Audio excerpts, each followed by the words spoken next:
नमस्कार दोस्तों, स्वागत है आपके अपने YouTube चैनल सक्सेस मंत्रा बाय दीपक राय। मैं ऋतिक केसवानी आज एक बार फिर से उपस्थित हूँ आप सभी के लिए बीएड एंट्रेंस एग्जाम की गणित को लेकर। जैसा कि आप सभी लोग जान रहे हैं, आपके बीएड एंट्रेंस एग्जाम की फॉर्म डेट आ गई है, जिससे कि आप 15 अप्रैल से आपको फॉर्म डेट आ गई और 18 अप्रैल से आप फॉर्म को फिलअप कर सकते हैं। और जहां तक पेपर में प्रस्तावित डेट बताई गई है कि 7 जुलाई से लेकर 10 जुलाई के बीच में ही आपकी बीएड एंट्रेंस एग्जाम की परीक्षा करा दी जाएगी। आप लोग अभी बखूबी जानते हैं कि इस बार रुहेलखंड विश्वविद्यालय इस परीक्षा को प्रस्तावित किया है, तो परीक्षा अपने नियम अनुसार जो समय तिथि दी गई है, आशा करूंगा उसी तिथि पे हो जाएगी। तो उस अकॉर्डिंग आपके पास अब मुश्किल से मुश्किल 2 से ढाई महीने का समय बचा है, और उस 2 से ढाई महीने के समय में आपके बीएड एंट्रेंस एग्जाम में जितने भी सब्जेक्ट आएंगे या उससे बनने वाले जितने भी महत्वपूर्ण प्रश्न आएंगे, उन प्रश्नों को हमारा ये चैनल आपको सॉल्व कराएगा और आपके बीएड एंट्रेंस एग्जाम में अच्छी रैंक दिलाने में हम लोग आपकी सहायता करेंगे। जैसा कि मैं उसमें से गणित का पार्ट लेकर आया हूं कि आज मैं आपको प्रॉफिट लॉस के क्वेश्चनों को सॉल्व कराऊंगा, और प्रॉफिट लॉस के बेसिक से लेकर हाई लेवल तक के जितने भी टाइप के क्वेश्चन उस चैप्टर में बनते हैं, उन चैप्टरों को मैं यहाँ पे आपको सॉल्व कराऊंगा। और आशा करूंगा कि आपको वीडियो पसंद आएगी, और अगर आपको वीडियो पसंद आती है तो वीडियो को कुछ नहीं करना है, केवल और केवल लाइक करना है, और अपने आपके जो भी दोस्त यार बीएड एंट्रेंस एग्जाम की परीक्षा दे रहे हैं उनको शेयर करना है, ताकि वो भी ऐसी अच्छी अच्छी वीडियो से बिल्कुल ना चूके। और अभी तक अगर आपने चैनल को सब्सक्राइब नहीं किया तो चैनल को सब्सक्राइब कर ले, क्योंकि आपके बीएड एंट्रेंस एग्जाम की जो भी एकदम ऑथेंटिक न्यूज रहेगी, एकदम फिक्स सही न्यूज रहेगी, वह हमारा चैनल आपको देगा। वीडियो तो आपको देगा ही, रेगुलर आपको पढ़ाएगा, लेकिन जो भी इसकी न्यूज आती है उससे रिलेटेड वो भी आपको समय अनुसार मिलती रहेगी। और अगर आप हमारे टेलीग्राम चैनल से नहीं जुड़े तो पहले टेलीग्राम चैनल से जुड़ जाइए, जिससे कि सभी महत्वपूर्ण एग्जाम की नोटिफिकेशन या सभी महत्वपूर्ण एग्जाम की जो भी हमारे आता है उसे हम आपको टेलीग्राम पे भी शेयर कर देते हैं, कि अगर यूट्यूब से नोटिफिकेशन नहीं आता है तो आप टेलीग्राम पे हमसे जुड़े रहेंगे तो उस नोटिफिकेशन को पा जाएंगे और उस वीडियो को आप देख पाएंगे। तो चलिए समय ना खराब करते हुए, जैसा कि आज का हमारा टॉपिक क्या है, प्रॉफिट और लॉस का। आप लोग जानते हैं मैं आपको मैथ पढ़ाऊंगा, इतने आराम आराम से मैथ पढ़ाऊंगा कि आपको पता भी नहीं चलेगा, और जुलाई तक में आपका सारा बीएड एंट्रेंस एग्जाम का सिलेबस कवर हो जाएगा और कोई भी क्वेश्चन आप पेपर में छोड़ के नहीं आएंगे, इसकी पूरी गारंटी हमारा चैनल लेती है। चलिए समय गुना खराब करते हुए आते हैं, देखिए क्या किस टाइप के क्वेश्चन है, हम लोग क्या क्या पढ़ेंगे प्रॉफिट लॉस में, सब कुछ मैं आपको यहाँ पे बताता हूँ।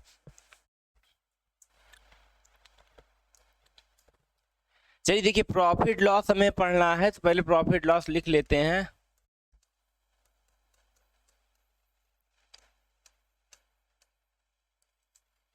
प्रॉफिट लॉस का ये जो चैप्टर होता है इतना महत्वपूर्ण होता है कि हमारे बीएड एंट्रेंस एग्जाम ही नहीं, हर महत्वपूर्ण एग्जाम में इससे क्वेश्चन जरूर फंसते हैं। और बीएड के सिलेबस में दिया हुआ है तो 200% इसमें से क्वेश्चन आएंगे। तो कुछ छोटी छोटी बातों को जान लेते हैं। देखिए, आप चाहे जितना पढ़ लीजिए, चाहे जितना हाई लेवल पढ़ लीजिए, किसी भी चैप्टर को शुरुआत करने से पहले उसके बेसिक को थोड़ा सा जानना जरूरी रहता है।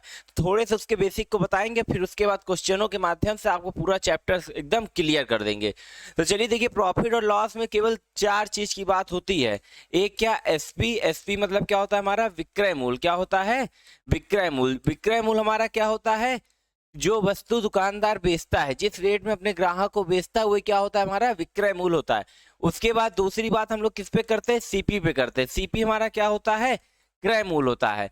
दुकानदार उस वस्तु को जिस मूल्य में खरीदता है वो क्या होता है, हमारा क्रय मूल्य होता है। और वही दुकानदार अपने ग्राहक को जिस रेट में उस वस्तु को बेचता है वह हमारा क्या होता है, विक्रय मूल्य होता है। ये 2 से 50% क्वेश्चन बनेंगे, 50% क्वेश्चन आपको इन दोनों से बनेंगे। ये दोनों क्या है, हमारा लाभ और हानि। लाभ हानि क्या होता है, जब दुकानदार सामान कम में खरीद के ज्यादा में बेचेगा तो उसे क्या होगा, लाभ होगा। और कभी कभी सामान जितने रेट में खरीदता है उससे कम में उसको बेचना पड़ता है तो क्या होती है, वहां पे हानि होती है। तो यहां से आप ये बात समझ गए कि जब विक्रय मूल्य हमारा ज्यादा होगा किससे, क्रय मूल्य से, तो हमेशा वहां पे क्या होगा, लाभ होगा। वहां पे क्या होगा, लाभ होगा। और जब क्रय मूल्य ज्यादा हो जाता है विक्रय मूल्य से, तो वहां पे आपको क्या होती है, हानि होती है। यही चार बातें हैं जो आपको बस एकदम बेसिकली में जानना जरूरी है, कि बस ये चारों बात को आप समझ लीजिए, आगे जो भी क्वेश्चन हमारे बनेंगे इन्हीं सब से बनेंगे। अब देखिए, इसमें बात क्या होती है कि इस चैप्टर में हमारा 30 से 40% चीज छिपी होती है, परसेंटेज। मतलब इस चैप्टर को अगर आपको सॉल्व करना है तो आपको एकदम परसेंटेज क्लियर रहना चाहिए। देखिए, परसेंटेज की भी कई वीडियो मैंने पहले चैनल पे डाल रखी है, लेकिन बीएड एग्जाम के तहत अभी एक भी वीडियो मैंने नहीं डाली है परसेंटेज से, तो परेशान नहीं होना। मैंने पहले प्रॉफिट लॉस उठा लिया, पहले प्रॉफिट लॉस आपको पढ़ाऊंगा, फिर परसेंटेज में भी जितने टाइप के क्वेश्चन बनेंगे उनको भी सॉल्व कराऊंगा। देखिए ये 4 बातें आपको समझ लेना। आपको बस यहाँ पे एक बात ये ध्यान रखनी, कुछ छोटी छोटी बातें हैं उसको आप ध्यान रख लिए कि जब भी अगर आपको क्रय मूल्य मानने को कहेगा कि क्रय मूल्य पता नहीं रहेगा, तो आप हमेशा क्रय मूल्य 100 मानेंगे। क्या मानेंगे? क्रय मूल्य 100 मानेंगे। कोई भी वस्तु होती है, कोई भी वस्तु हो, वो अपने आप के 100% के बराबर होती है। मतलब समझिएगा, अगर कोई वस्तु 5 रुपए में है, कितने रुपए की है? 5 रुपए की, तो ये 5 रुपए अपने आप का पूरा क्या है? 100% है। इसी 5 का 10% 50 पैसा होगा, 20% 1 रुपए होगा, तो ये 100 अपने आप का पूरा क्या है? अपने आप का 100% है। चलिए इस बात को आप समझिएगा कि जब आपसे क्रय मूल्य कहीं पूछेगा तो यही करेंगे। और जब भी कहीं आपको लाभ दिया हो, ठीक है, और विक्रय मूल्य या क्रय मूल्य पूछ रहा हो, लेकिन आपको वहां पे लाभ की तुलना में हमेशा क्रय मूल्य ही रखना है। क्रय मूल्य की तुलना में ही लाभ होता है, इस बात को आप समझिएगा कि बटे में हमेशा आपको क्रय मूल्य की वैल्यू रखनी। देखिए इन सब बातों को मैं जितनी देर बकबकाता रहूंगा आपको समझ में नहीं आएगी, लेकिन इन्हीं बातों को अगर मैं क्वेश्चन के माध्यम से सॉल्व कराऊंगा, उस समय बताता जाऊंगा, तो आपको क्वेश्चन भी सॉल्व होता रहेगा और समझ में भी आता रहेगा। चलिए समय गुना खराब करते हुए मैं आपको क्वेश्चनों के माध्यम से चैप्टर को समझाने की कोशिश करता हूँ। देखिए एक बात आप बहुत बखूबी समझ लीजिए कि कुछ लोग यूट्यूब पे जानने आते हैं, तो कुछ लोग यूट्यूब पे परखने आते हैं। जानने मतलब कैसे कि कुछ लोग सीखने आते हैं कि चलो भाई मुझे ये चैप्टर नहीं आ रहा, मैं प्रॉफिट लॉस देखूंगा, कुछ ना कुछ सीखूंगा। कोई भी टीचर हो, कोई भी अध्यापक हो, अगर वो आपको पढ़ाने आ रहा है, जरूर कुछ ना कुछ वो आपको दे के जाएगा, आपसे कुछ लेगा नहीं। भले ही उसकी उम्र कम हो, भले उसकी उम्र बहुत ज्यादा हो, उम्र से मतलब नहीं होता, वो क्या पढ़ा रहा है, कितनी आसानी से आपको समझा ले रहा है, कितना % आपको समझा पा रहा है, ये महत्वपूर्ण रखा है। तो कुछ लोग तो पहले यूट्यूब पे जानने आते हैं, जो कि जान समझ के एक अच्छी जॉब पा जाते हैं, लेकिन कुछ लोग यूट्यूब पे परखने आते हैं, टीचर को परखने आते हैं कि उसको कितना आता है। तो भैया जो लोग परखने आए हैं, तो वे परखते ही रह जाएंगे और कभी वो आगे नहीं बढ़ पाएंगे।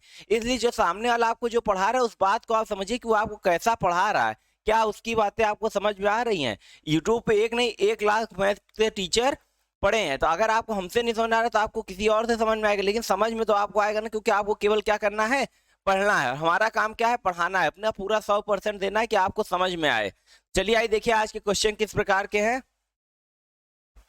देखिए स्क्रीन पे आपको पहला क्वेश्चन दिख रहा होगा। ये सारे क्वेश्चन मैंने अपने हाथों से लिख के बनाए हैं, मैंने स्कैन नहीं किया। मैं कहा आज अपने हाथों से लिख के क्वेश्चनों को सॉल्व कराता हूं। देखिए पहला प्रश्न आपको स्क्रीन पे दिख रहा होगा, एकदम आप टेंशन फ्री रहिए, शून्य से लेकर शिखर तक के सारे क्वेश्चनों को सॉल्व कराऊंगा आज की ही क्लास में। मतलब लाभ हानि से जितने भी टाइप के क्वेश्चन बनते हैं, उन सभी टाइप के क्वेश्चन मैं आज आपको यहाँ पे सॉल्व करा दूंगा। देखिए पहला नंबर आपको प्रश्न यहाँ पे दिख रहा होगा, बोल क्या रहा है? एक घड़ी को 500 रुपए में खरीद कर 550 रुपए में बेच देते हैं, कुल लाभ % ज्ञात करिए। देखिए बोल क्या रहा है, एक घड़ी को 500 रुपए में खरीदते हैं और 550 रुपए में बेच देते हैं, तो कुल कितना लाभ हुआ, हमें लाभ % पूछ रहा है। तो देखिए 500 में क्या किया था, उसको खरीदा था, 550 में क्या किया, बेच दिया। कुल आप यहाँ पे देख रहे हैं कि 50 रुपए का उसको क्या हो रहा है, लाभ हो रहा है। कितने का लाभ हो रहा है? 50 रुपए का लाभ हो रहा है। अब आपको इस बात का यहाँ ध्यान रखना है कि आपको पूछा किस में है, लाभ के % में पूछा है। लाभ % में क्या होता है, जब लाभ को पूछे % की तुलना में, तो आपको कितना लाभ बटे क्रय मूल्य मल्टीप्लाइड बाई 100। लाभ आपको कितना हुआ है? 50 रुपए का हुआ है। किसकी तुलना में लाभ होता है? मैंने आपको अभी शुरू में बता रखा है, क्रय मूल्य की तुलना में होता है। क्रय मूल्य हमारा क्या है? 500। अब % में पूछ रहा है तो 100 से गुणा करना पड़ेगा। 2 जीरो से 2 जीरो कट गया, 5 एकम 5, 5 दहम्मा 50। 10% का क्या हुआ उसे? लाभ। उसे कुल कितना लाभ हुआ? उसे 10% का लाभ हुआ है। कितने % का लाभ हुआ है? 10% का। आशा करूंगा क्वेश्चन आपको समझ में आ रहा होगा। बस आप देखिए अभी जैसे चैप्टर स्टार्ट हुआ है, इसलिए इजी क्वेश्चन आ रहे हैं। जैसे जैसे आगे बढ़ता जाएगा आपको एक से एक ट्रिक यहाँ पे सॉल्व कराई जाएगी, जिससे कि आप कभी पेपर में फंसेंगे ही नहीं। चलिए बढ़ते हैं अपने अगले क्वेश्चन पे।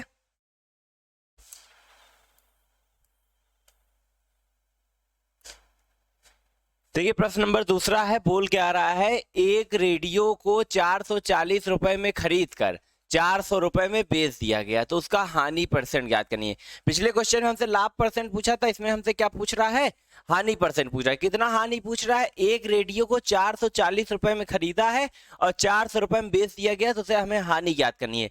देखिए उसका जो हमारा सीपी था कितना था? 440 था। सीपी क्या होता है हमारा? क्रय मूल्य होता है। एसपी उसे बेचा कितने में है? उसे 400 रुपए में बेचा। कितने में बेचा है? 400 रुपए। मैंने आपको बताया था जब सीपी बड़ा हो और एसपी छोटा हो तो हमेशा क्या होती है, हानि होती है। यहाँ पे आप देख के बता सकते हैं कितने की हानि हुई है, 40 रुपए की हानि हुई है। किसकी तुलना में यहाँ पे हानि हुई है, क्रय मूल की तुलना में। क्रय मूल हमारा कितना था, 440 था, मल्टीप्लाइड बाई 100। देखिए एक जीरो से एक जीरो कट गया, 4 एकम 4, ये कितनी बार जाएगा, 11 बार जाएगा। यहाँ आप क्या लिख दीजिए, 100/11। कितने परसेंट की हानि हुई है, 100/11 को। इसको हम लोग थोड़ा सॉल्व कर देते हैं। 11 9 99, बचेगा कितना, 1। फिर वहां से आएगा 0 10, फिर होगा ये 909। इतने परसेंट उसे क्या हुआ है, हानि हुई है। 9.09% की उसे क्या हुई है, हानि हुई है। अगर ऑप्शन में ये भी दिया रहता है तो आप यहाँ पे भी छोड़ सकते हो, वरना आप इसको यहाँ पे सॉल्व कर लीजिए। नहीं तो आप इसे कुछ इस प्रकार भी लिख सकते थे, 9 सही 1/11%। ठीक है, चाहे ये लिखिए ये लिखिए ये लिखिए, तीनों आंसर आपका एकदम सही है। ऑप्शन में जो भी दिया रहेगा आप उसे सॉल्व कर लीजिए। आज क्वेश्चन मैंने खुद से बनाया इसलिए इसमें ऑप्शन नहीं दिया, इसको मैंने समझाने की पूरी कोशिश करता हूँ। जब कल परसों इसका प्रैक्टिस सेट आएगा 50-50 क्वेश्चनों का आपको सॉल्व कराने के लिए, तब उसमें आप बहुत आसानी से समझेंगे। चलिए बढ़ते अपने अगले प्रश्न पे।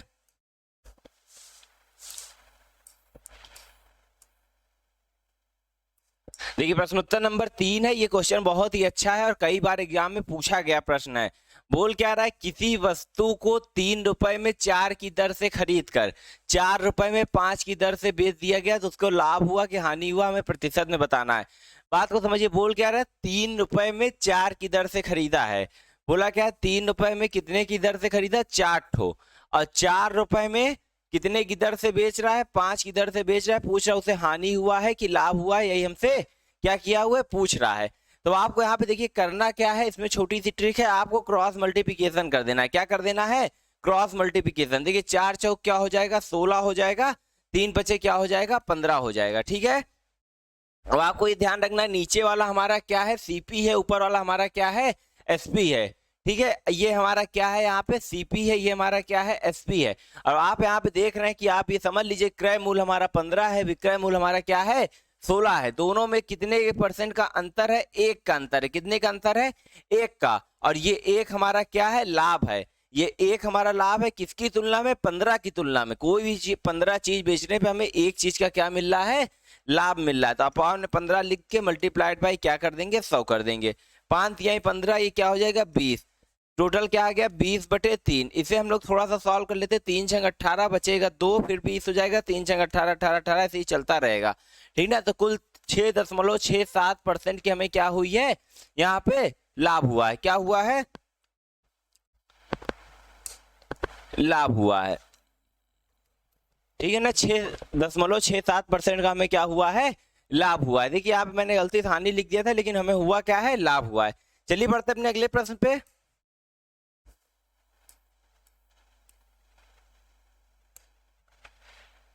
देखिए प्रश्नोत्तर संख्या कौन सी है हमारी, चौथा है। ये भी क्वेश्चन बहुत अच्छा है। एक व्यक्ति ने कुछ केले 5 रुपए में 6 की दर से खरीदे। एक व्यक्ति ने कुछ केले को 5 रुपए में, कितने रुपए में, 5 रुपए में 6 की दर से खरीदा, और 3 रुपए में 4 की दर से उसको क्या किया, बेचा।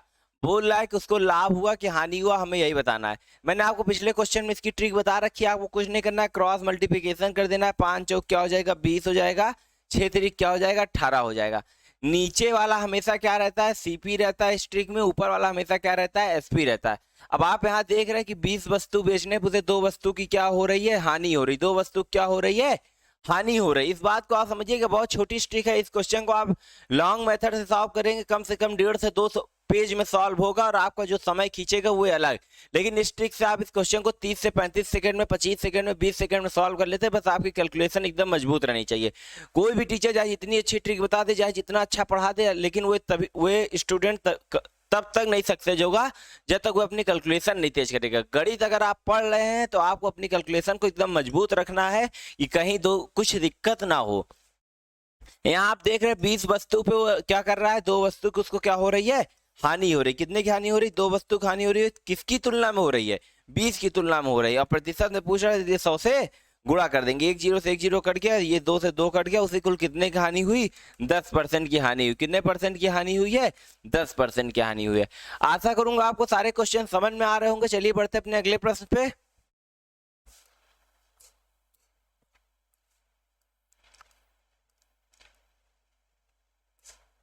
तो पांचवा प्रश्न है, बोल क्या आ रहा है, 20 वस्तुओं का क्रय मूल्य 15 वस्तुओं के विक्रय मूल्य के बराबर होता है। देखिए बोल क्या रहा है, 20 वस्तुओं का जो क्रय मूल्य है वो 15 वस्तुओं के विक्रय मूल्य के बराबर है, तो लाभ होगा कि हानि होगा। आप यहां समझिए, ये हमारा मान चलिए क्या है, सीपी है, ये हमारा क्या है, एसपी है। बोला क्या है, 20 वस्तुओं को बेचने पे 15 वस्तुओं के विक्रय मूल्य के बराबर है। जो 20 वस्तुओं का हमारा क्रय मूल्य है, मतलब 20 वस्तु जितने में हम लोगों ने खरीदा था, उस वस्तु का रेट हम 15 ठो जब बेच देते हैं तभी हमें क्या हो जाता है, निकल जाता है, तभी हमें क्या हो जाता है, पैसा निकल आता है। क्रय मूल्य हमारा निकल आता है 15 वस्तु को ही बेचने पे। तो आप यहाँ समझिए कि 20 वस्तु अगर वो खरीदता है और 20 वस्तु में जितना भी पैसा लगता है उस पैसे को 15 वस्तुओं में ही फायदा पा जाता है। इसका मतलब उसे फायदा कितने का हुआ, 5 वस्तु का फायदा हुआ। कितने वस्तु का फायदा हुआ, 5 वस्तु का फायदा हुआ। अब आप यहाँ समझिए, परसेंटेज में पूछा है, 5 वस्तु का फायदा हुआ किसकी तुलना में, यहाँ पे आप इस बात को ध्यान रखिएगा, विक्रय मूल्य की, क्योंकि 15 वस्तु बेचने पर फायदा हुआ ना, तो जिस पे बेचेंगे उसी को तुलना में लिखेंगे। तो यहाँ हम क्या लिखेंगे, 15 लिखेंगे मल्टीप्लाइड बाई 100। 5 एकम 5, 5 तिहाई 15। अब इसको आप काट लीजिए, 100 बटा क्या हो जाएगा, 3 हो जाएगा, जो कि क्या हो जाएगा, 33 सही 1/3% की उसे क्या हो रही है, प्रॉफिट हो रहा है। क्या हो रहा है, प्रॉफिट हो रहा है, लाभ हो रहा है। क्वेश्चन मैं आपको पुनः समझाता हूं, एक बार ध्यान समझिएगा। बोला क्या है, 20 वस्तुओं का जो क्रय मूल्य था वो 15 वस्तुओं के विक्रय मूल्य के बराबर, मतलब 20 वस्तु को जितने रुपए में खरीदा था उतने वस्तु को 15 वस्तु बेच देता है तो उतना पैसा वे पा जाता है। तो लाभ हुआ कि हानि हुआ, देखिए 20 उसका क्या था, क्रय मूल्य था, और यहाँ पे जो भी पैसा लगा था, हम कहते हैं मान लीजिए यहाँ पे x रुपए लगा था, तो 15 वस्तु बेचने पे उसे ये x रुपए मिल जा रहा है। तो भैया इसके पास अभी 5 वस्तु बची हुई, 5 वस्तु इसका क्या है, लाभ है। वही 5 वस्तु का इसको क्या हो रहा है, लाभ हो रहा है। किसकी तुलना में हो रहा है, 15 वस्तु बेचने की तुलना में। हमने सॉल्व कर दिया, हमारा आंसर आ गया। चलिए बढ़ते अपने अगले प्रश्न पे।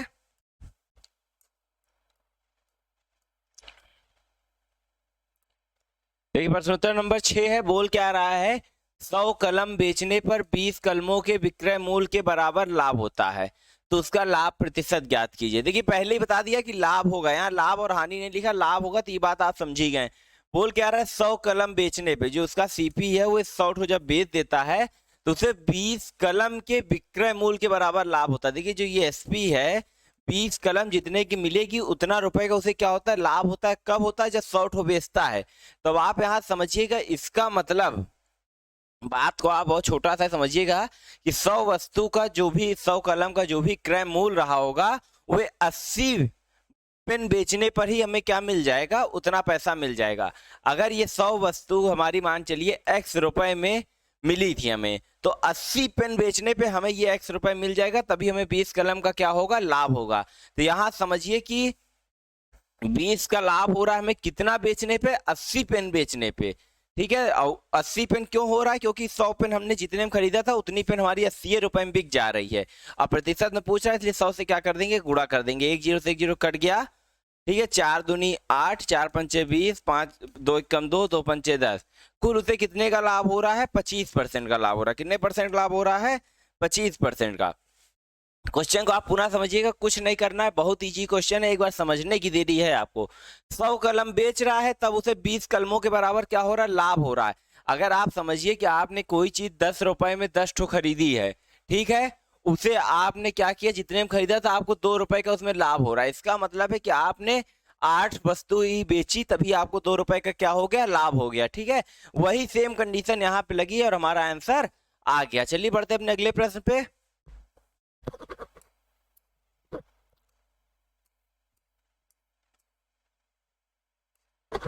देखिए अगला प्रश्न स्क्रीन पे बोल क्या रहा है, एक घड़ी को 7% लाभ पर बेचा जाए, यदि उसे 63 रुपए कम में बेचा जाए तो 2% की हानि होती है। घड़ी का क्रय मूल्य बताइए। देखिए बोल क्या रहा है, एक घड़ी को 7% लाभ में बेचा जाता है, यदि उसे 63 रुपए कम में बेचा जाए तो 2% की हानि होती। बात को समझिएगा, हाँ पहले क्या करता था, 7% लाभ में बेचता था। यहाँ हमारे पास क्रय मूल्य विक्रय मूल्य कुछ नहीं है। मैंने आपको शुरू में बताया था कि आपको हमेशा क्रय मूल्य अपना क्या मानना है, 100% के बराबर मान के चलना है। ठीक है, 7% लाभ में बेच रहा है, इसका मतलब बेची कितने में जाती थी, 107 रुपए में। बोल क्या रहा है, यदि 63 रुपए कम में बेचे 2% की हानि हो। क्रय मूल्य 100 रुपए है, 100% है, 2% की हानि होगी, तो अब क्रय मूल्य क्या हो जाएगा, 98 हो जाएगा। कितना हो जाएगा, 98 हो जाएगा।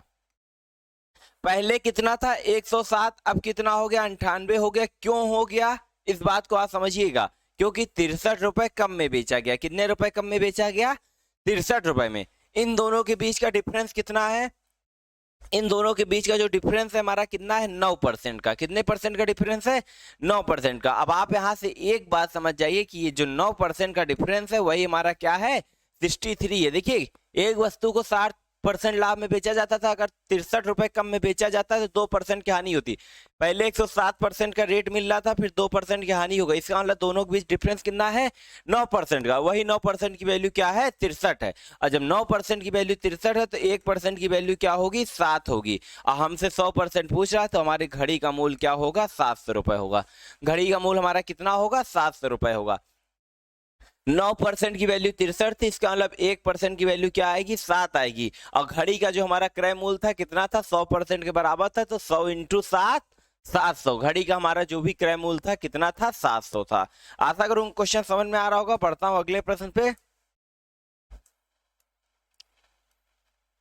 देखिए अगला क्वेश्चन क्या बोल रहा है, एक बेईमान दुकानदार अपने सामान का क्रय मूल्य बेचने पर दावा करता है। बोल क्या रहे हैं, एक दुकानदार है, बेईमान दुकानदार है, अपने सामान को क्रय मूल्य पे बेचने का दावा करता है। मतलब बेच नहीं रहा है, केवल दावा करता है। सामान बेचते समय गलत बट्टा का प्रयोग करके 25% लाभ कमाता है। वह 1 किलो के स्थान पे कितना सामान तौलता है। मतलब समझ रहे हैं, वो गलत बट्टा लगा के 1 किलो बता के लेकिन तौलता कितना है, 1 किलो का 25% लाभ ले लेता है। ठीक है, अब आप यहाँ क्वेश्चन को कुछ इस प्रकार सॉल्व करिए। 1 किलो में कितना ग्राम होता है, 1000 ग्राम होता है। ठीक है, और 25% क्या ले रहा है, लाभ ले रहा है। 25% लाभ ले रहा है, इसका मतलब कुल 125% बेचा। जो वस्तु का क्रय मूल्य तो 100% था ही, 25% और लाभ ले लिया, तो अब क्या हो गया, 125% हो गया। और प्रतिशत में पूछता है, इसलिए 100 से हम क्या करेंगे, गुणा करेंगे। 25 बचे 125, ये कितनी बार जाएगा, 4 बार जाएगा। 5 एकम 5, इसे अगर काटूंगा कितनी बार जाएगा, 250 बार जाएगा। कितनी बार, 250। अरे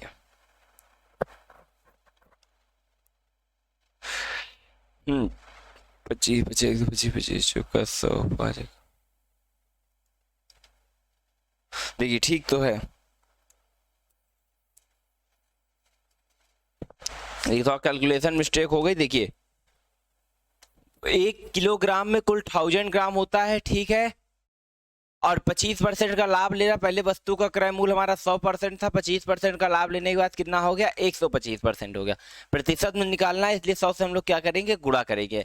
क्या हो गया, 25 बचे 125, ये 25 चौका क्या हो गया, 100 हो गया। ठीक, अब यहाँ समझिए, 5 एकम 5, ये काटेंगे 200। 200 इंटू 4 कितना हो गया, 800 ग्राम। वह 1 किलोग्राम की जगह पे कितना बेच रहा है, केवल 800 ग्राम बेच रहा है। कितना बेच रहा है, 800 ग्राम बेच रहा है। आशा करूं क्वेश्चन समझ में आ रहा होगा। क्वेश्चन बोला क्या था, एक बेईमान दुकानदार अपने क्रय मूल्य के बेचने का दावा करता है। सामान बेचते समय गलत बट्टा का प्रयोग करके 25% लाभ कमाता है। वह 1 किलोग्राम के स्थान पे कितना सामान तौलता होगा। बस कुछ नहीं करना था, छोटा सॉल्व करना था। 1 किलोग्राम में 1000 ग्राम होता है, 25% का लाभ ले रहा है, मतलब इतनी टाइम 125% पे बेच रहा है। और यहाँ पे 125% था, इसीलिए इस परसेंट की वैल्यू को यहाँ पे हटा के 100 लिख दिया गया और 100 से गुणा कर दिया गया। पता चल गया 800 ग्राम का क्या हुआ, लाभ हुआ। जस्ट पहले थोड़ा सा कैलकुलेशन मिस्टेक हो गई थी, उसको आप इग्नोर करिएगा। आशा करूंगा ये वीडियो आपको पसंद आई होगी। अगर वीडियो आपको पसंद आई होगी प्लीज इसे लाइक करिएगा, और जो भी आपके डाउट होंगे हमें कमेंट सेक्शन में बताइएगा, या जो भी टॉपिक आप हमसे पढ़ना चाहते हैं वो आप हमें कमेंट सेक्शन में बताइएगा। हम अगले दिन आपके टॉपिक के साथ मिलेंगे। चलिए फिर विदा लेता हूँ, कल फिर मिलूंगा एक नए टॉपिक के साथ। आपके बीएड एंट्रेंस एग्जाम को जुलाई से पहले एकदम आपको अच्छी तरीके से पढ़ा दिया जाएगा, इसकी पूरी गारंटी हमारे चैनल की है। तो चलिए फिर, धन्यवाद।